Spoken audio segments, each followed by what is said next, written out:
صدق الله العظيم وبلغنا رسوله النبي الكريم ونحن على ذلك لمن الشاهدين والشاكرين والحمد لله رب العالمين۔ عزیزان ملت اسلامیہ، آئیے ہم اور آپ کچھ سننے اور سنانے سے قبل بارگاہ رسالت مآب صلی اللہ علیہ وسلم میں ہدیہ درود پیش کر لیں اور پڑھیں۔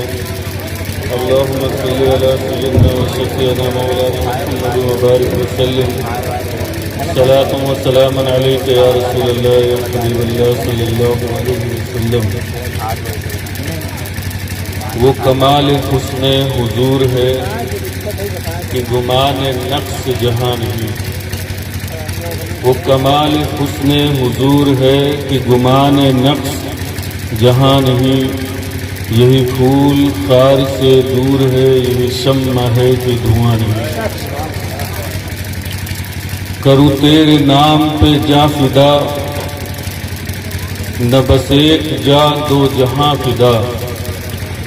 کروں تیرے نام پہ جاں فدا، نہ بس ایک جاں دو جہاں فدا۔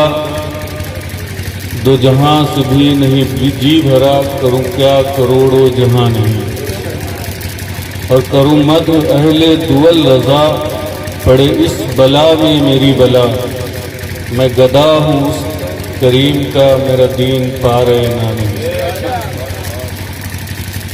اور علامہ اقبال کہتے ہیں، ہو نہ یہ پھول تو بلبل کا ترنم بھی نہ ہو، ہو نہ یہ پھول تو بلبل کا ترنم بھی نہ ہو، چمنے دہر میں کلیوں کا تبسم بھی نہ ہو۔ یہ نہ ساقی ہو تو میں بھی نہ ہو، خم بھی نہ ہو، بزم توحید بھی دنیا میں نہ ہو، تم بھی نہ ہو۔ خیمہ افلاک کا استادہ اسی نام سے ہے، نبض ہستی تپش آمادہ اسی نام سے ہے۔ اور قوت عشق سے ہر پست کو بالا کر دے، قوت عشق سے ہر پست کو بالا کر دے، دہر میں اسم محمد سے اجالا کر دے۔ اور کی محمد سے وفا تو نے تو ہم تیرے ہیں، کی محمد سے وفا تو نے تو ہم تیرے ہیں، یہ جہاں چیز ہے کیا لوح و قلم تیرے۔ عزیزان ملت اسلامیہ، آپ ایک ولی کی بارگاہ میں اس کے عرس کے موقع پر اس محفل میں بیٹھے ہوئے ہیں۔ آج مادی زمانہ ہے، لوگ ولیوں سے دور ہوتے جا رہے ہیں اور اپنے آپ کو ماڈرن تصور کرتے ہوئے، اپنے آپ کو انتہائی براڈ مائنڈ سمجھتے ہوئے وہ یہ سوچتے ہیں کہ ولیوں سے قریب ہونا یہ پرانے زمانے کی بات ہے، اور ولیوں سے کی باتیں کرنا، ان کا ذکر کرنا یہ دقیانوسی ہے، یہ پرانے لوگوں کا طریقہ ہے۔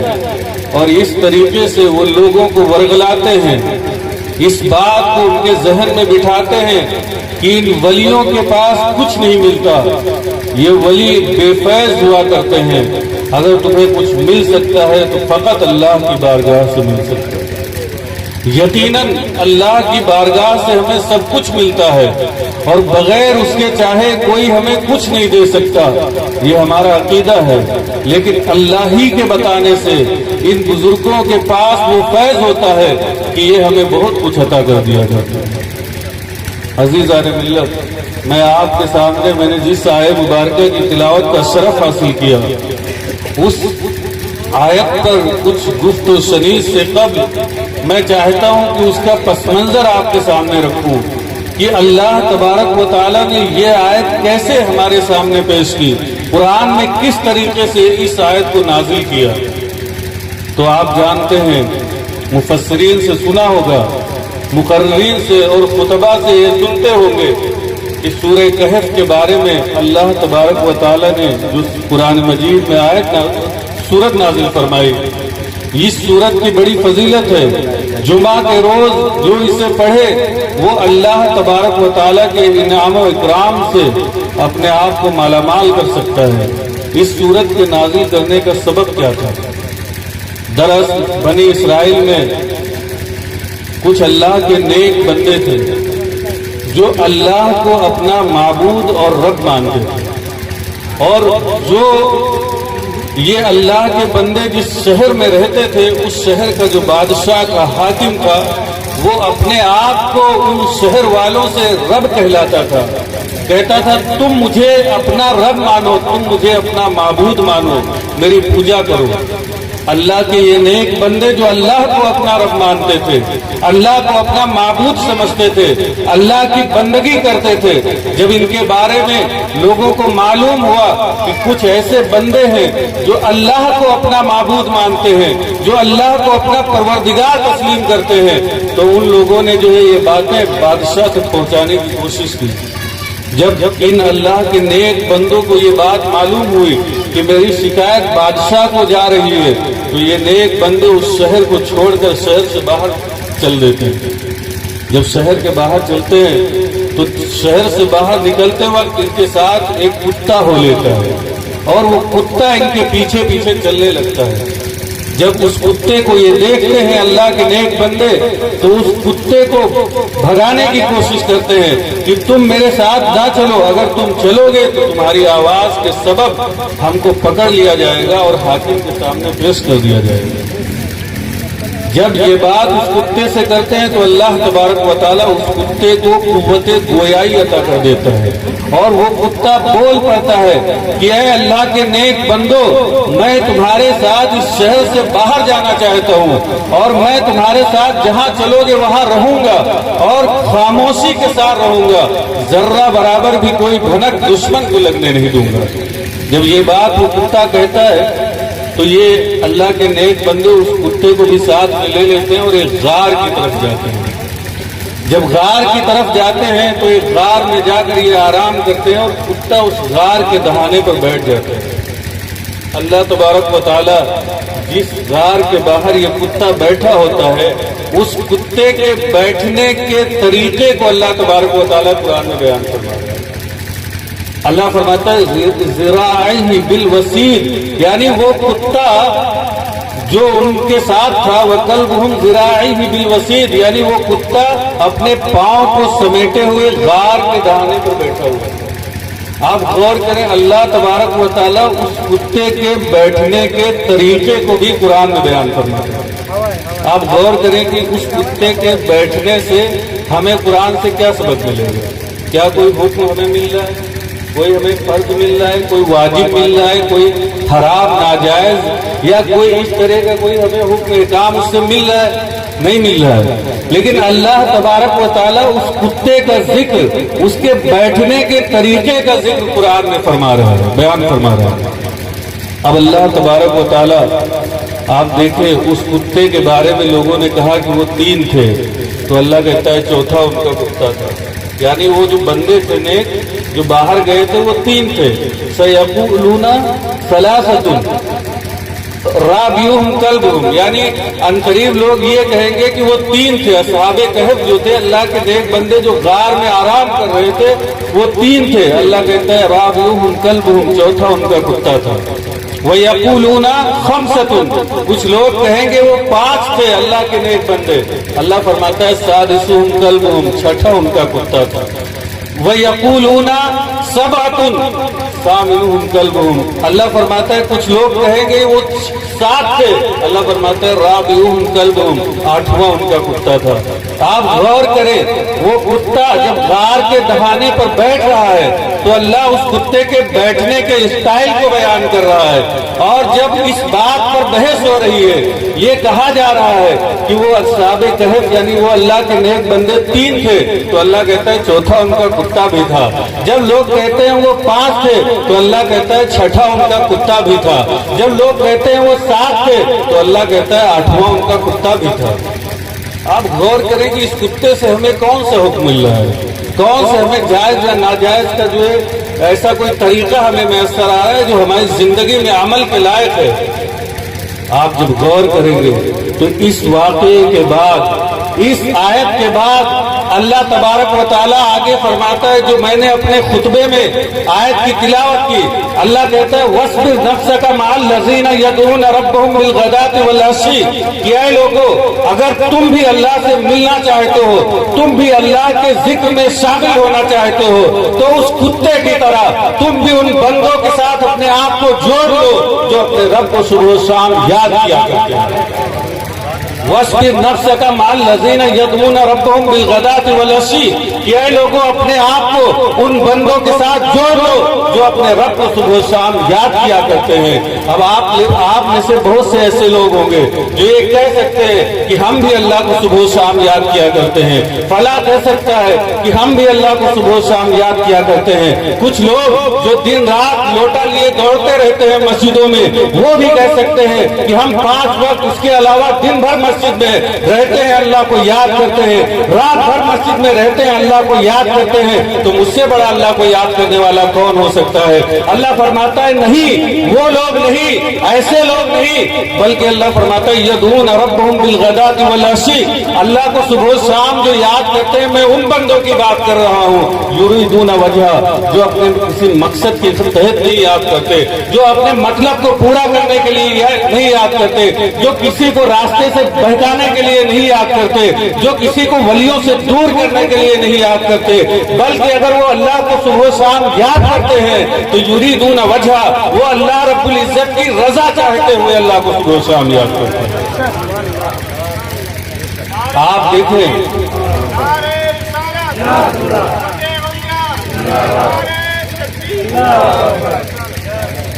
آپ دیکھیں کہ اللہ تبارک و تعالیٰ خود فرماتا ہے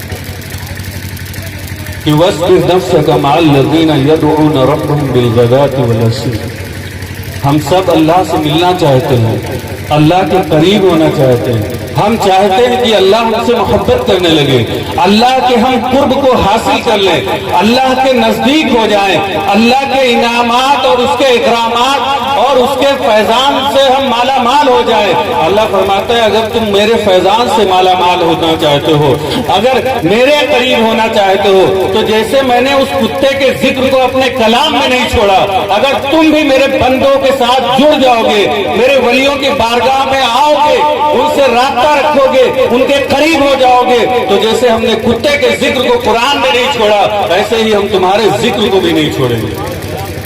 لہذا وَاصْبِرْ نَفْسَكَ مَعَ الَّذِينَ يَدْعُونَ رَبَّهُمْ بِالْغَدَاةِ وَالْعَشِيِّ کہ اے لوگوں اپنے آپ کو ان بندوں کے ساتھ جوڑ لو جو اپنے رب کو صبح و شام یاد کرتے ہیں، یریدون وجہ جو اس کی رضا چاہتے ہوئے یاد کرتے ہیں۔ اللہ فرماتا ہے بس اتنی سی بات نہیں ہے بلکہ وَلَا تَعْدُ عَيْنَاكَ عَنْهُمْ تم یہ ہلکی بات مت سمجھنا، میں کہتا ہوں تم ان سے اپنی نگاہوں کو پھیرنا بھی نہیں کرتے۔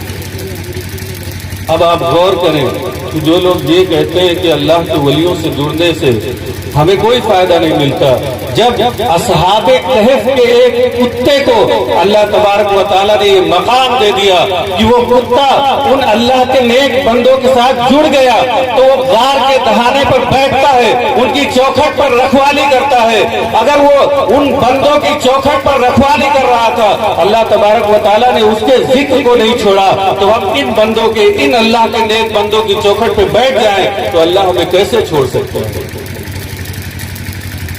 اس کے علاوہ آپ آئیں جو لوگ کہتے ہیں کہ اللہ کے ولی ہمیں کچھ نہیں دے سکتے، آج تو ابھی غالباً کل ہم نے دیکھا کہ ایک صاحب نے اشتہار چھپوایا اور اس اشتہار میں لکھا ہوا ہے کہ جس کو اولاد کی خواہش ہو وہ مجھ سے رابطہ کرے۔ میرا سوال ہے، یہ سوال میں آپ سب کو دے کے جا رہا ہوں کہ جو لوگ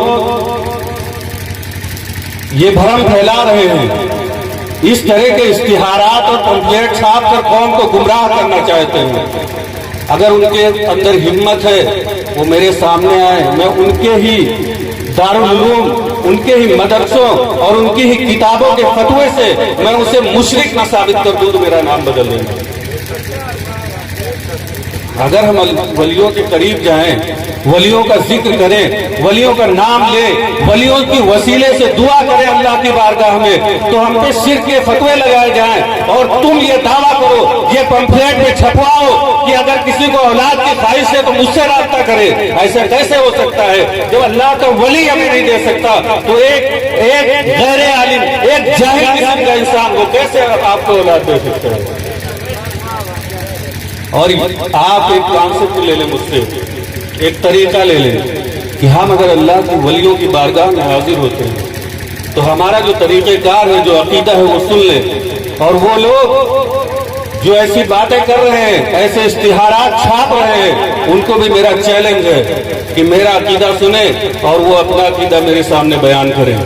میرا عقیدہ یہ ہے، میں یہ مانتا ہوں کہ اللہ تبارک و تعالی ہر چیز کا مالک و مختار ہے، اس کے بغیر چاہے دنیا کا ایک پتا بھی کوئی نہیں ہلا سکتا، اس کے بغیر چاہے کوئی کچھ بھی نہیں کر سکتا، نہ کوئی کچھ ہمیں عطا کر سکتا ہے۔ اور میرا عقیدہ یہ ہے کہ کوئی پیغمبر ہو، کوئی ولی ہو، کوئی بزرگ ہو، اگر وہ ہمارے لیے کوئی فائدہ پہنچا سکتا ہے، ہماری مدد کر سکتا ہے، ہمیں فیض دے سکتا ہے، تو وہ اللہ کی عطا سے دے سکتا ہے۔ ہم یہ نہیں مانتے کہ یہ ولی جو اس مزار میں لیٹے ہوئے ہیں یہ ڈائریکٹ ہمیں کچھ دیتے ہیں، بلکہ ہم یہ سوچ کے جاتے ہیں کہ یہ اللہ کے قریب ہیں، یہ اللہ کے مقرب ہیں، انہوں نے اپنی زندگی اللہ کی عبادت میں گزاری اور اللہ کے اتنے قریب ہو گئے کہ اللہ تبارک و تعالیٰ نے انہیں وہ مقام دے دیا جس کے سبب آج دنیا ان کے بارگاہ میں جھکی ہوئی ہے۔ اب ہم یہ مانتے ہیں کہ یہ اللہ کی عطا سے مجھے دے سکتے ہیں، اگر اللہ نہ چاہے تو یہ نہیں دے سکتے۔ اب آپ بتائیں کہ اگر ہم یہ مانیں کہ یہ اللہ کی عطا سے دے سکتے ہیں، اس میں کیا غلط ہے؟ کیا غلط ہے؟ آپ مدد نہیں لیتے ہیں، ڈاکٹر کے پاس جا کر دوا لیتے ہیں، آپ کا مرض ٹھیک ہوتا ہے، آپ کیا کہتے ہیں؟ ڈاکٹر نے ہمیں ٹھیک کر دیا۔ ڈاکٹر ٹھیک کرتا ہے آپ کو یا وہ ٹیبلٹ ٹھیک کرتی ہے؟ اگر آپ یہ عقیدہ رکھ لیں، میں عقیدہ دے کر جا رہا ہوں، اگر آپ یہ عقیدہ رکھ لیں کہ اس ٹیبلٹ کمبی فلیم کھانے کی وجہ سے میرا بخار صحیح ہو گیا اور اسی نے مجھے فائدہ پہنچایا ہے، تو یہ کیا ہوگا؟ آپ تو شرک میں مبتلا ہو رہے ہیں۔ اللہ کو چھوڑ کے آپ ٹیبلٹ کو جو ہے اپنے مرض کی دوا مان رہے ہیں۔ اللہ نے اسباب پیدا کیے ہیں، اس چیز کو سبب بنایا ہے، ہمیں عقل سے نوازا ہے کہ جب یہ اسباب پیدا کیے ہیں ہم نے، تو جب تم مجبور ہو جاؤ، جب تمہیں ضرورت پڑے تو ان اسباب کو استعمال کرو اور ان سے فائدہ حاصل کرو۔ ہم انہیں ڈائریکٹ نہیں مانتے کہ وہ ہمیں فائدہ پہنچائیں۔ اگر ہم اللہ کے رسول صلی اللہ تعالی علیہ وسلم کو صاحب اختیار، عالم الغیب اور حضور صلی اللہ تعالی علیہ وسلم کو تمام کائنات سے افضل مانتے ہیں تو یہ اللہ کی عطا سے مانتے ہیں۔ اگر اللہ تبارک و تعالیٰ خود فرما رہا ہے حضور سے کہ وَعَلَّمَكَ مَا لَمْ تَكُنْ تَعْلَمْ، کہ اے محبوب جو کچھ آپ نہیں جانتے تھے سب ہم نے آپ کو سکھا دیا، تو جب قرآن میں اللہ یہ بیان کر دے تو ہمیں کیا ہے؟ ہم کیسے یہ کہہ سکتے ہیں کہ حضور کو اس چیز کا علم ہے، اس چیز کا علم نہیں ہے؟ اگر اللہ تبارک و تعالیٰ حضور صلی اللہ تعالی علیہ وسلم کو بااختیار بنا رہا ہے تو ہم کچھ نہیں کر سکتے، بلکہ ہمیں یہ ماننا پڑے گا کہ حضور کو ہر چیز کا مالک و مختار بنا کر پیدا کیا۔ اللہ فرماتا ہے کہ اگر میں محمد کو پیدا نہ کرتا تو اپنی ربوبیت کو ظاہر نہ کرتا۔ آپ غور کریں۔ اب آئیے قرآن مجید سے آپ کو دلیل دیتا ہوں۔ اللہ کے ولی کچھ نہیں کر سکتے۔ آپ جو ہے اولاد کے خواہش مند جو ہے وہ آپ سے رابطہ کرے تو آپ ان کو اولاد دے دیں گے، ان کو اولاد ہو جائے گی، اور اللہ کے ولی کی بات آئے تو وہ کچھ نہیں دے سکتے۔ آؤ آپ دیکھو قرآن میں کیا اللہ تعالیٰ فرماتا ہے۔ اللہ تعالیٰ فرماتا ہے، حضرت سلیمان علیہ السلام کو دیکھیں، ان کے زمانے کو قرآن میں پڑھیں۔ حضرت سلیمان علیہ السلام کے زمانے میں جب تخت بلقیس کا ذکر کیا گیا، اس کے وزن کا ذکر کیا گیا، اس کے اوصاف کو بیان کیا گیا، اور یہ کہا گیا کہ اتنا بھاری تخت ہے، جواہرات سے مرصع و مزین ہے۔ جب ان چیزوں کے بارے میں بتا دیا گیا، حضرت سلیمان نے فرمایا کہ کون ہے جو اس تخت بلقیس کو میرے سامنے حاضر کر دے؟ عفریت من الجن، یعنی کہ جنوں میں سے ایک تھا یعنی جن نے کہا کہ میں آپ کی مجلس اٹھنے سے پہلے، یعنی آپ کی مجلس ختم ہونے سے پہلے، میں اس تخت کو لا کر جو ہزاروں میل کی دوری پر تھا، اتنا وزن تھا کہ کئی لوگ اسے مل کے اٹھا نہیں سکتے تھے۔ قرآن کہتا ہے کہ وہ جنوں میں سے ایک بندہ اٹھتا ہے، جن اٹھتا ہے، وہ کہتا ہے سلیمان علیہ السلام میں اس تخت بلقیس کو جو اتنا بھاری اور وزن ہے، میں اس مجلس کو ختم ہونے سے پہلے آپ کے سامنے حاضر کر سکتا ہوں۔ آپ غور کریں، ان میں سے ایک شخص تھا جس کے پاس اللہ فرماتا ہے اس کے پاس کتاب کا علم تھا، یعنی وہ عالم دین تھا، وہ بندہ اللہ کا ولی تھا، حضرت سلیمان علیہ السلام کے وزیر تھے جن کا نام آصف بن برخیہ ہے۔ وہ کہتے ہیں اے سلیمان علیہ السلام، اس تخت بلقیس کی بات جو اس نے کی ہے کہ میں مجلس کو ختم ہونے سے پہلے آپ کے سامنے لا کر رکھ دوں گا، میں کہتا ہوں انا آتی کبھی قبل کہ میں اس تخت بلقیس کو جو انتہائی وزن ہے، جو ہزاروں میل کی دوری پر رکھا ہوا ہے، آپ کی پلک جھپکنے سے پہلے میں آپ کے سامنے حاضر کر دوں گا۔ حضرت سلیمان علیہ السلام جیسے پلک جھپکتے ہیں اور دیکھتے ہیں تو سامنے وہ تخت بلقیس حاضر ہے۔ قرآن اٹھائیں، آپ پڑھیں، میں یہ کہیں کہانیاں نہیں سنا رہا ہوں، میں آپ کو گڑھی ہوئی باتیں نہیں بتا رہا ہوں، بلکہ قرآن اور حدیث سنا رہا ہوں۔ آپ قرآن کو ابھی موبائل میں کھولیں اور دیکھیں یہ آیت اس میں موجود ہے یا نہیں۔ وہ آصف بن برخیہ جو حضرت سلیمان علیہ السلام کے ولی ہیں، وہ کہتے ہیں کہ انا آتی کبھی قبل میں آپ کی پلک جھپکنے سے پہلے اس تخت بلقیس کو ہزاروں میل کی دوری سے آپ کے سامنے پیش کر سکتا ہوں۔ اور جب حضرت سلیمان آنکھ جھپکتے ہیں، پلک جھپکتے ہیں، تو وہ تخت بلقیس سامنے حاضر ہوتا ہے۔ حضرت سلیمان کہتے ہیں کہ ھذا من فضل ربی، یہ میرے رب کا فضل ہے۔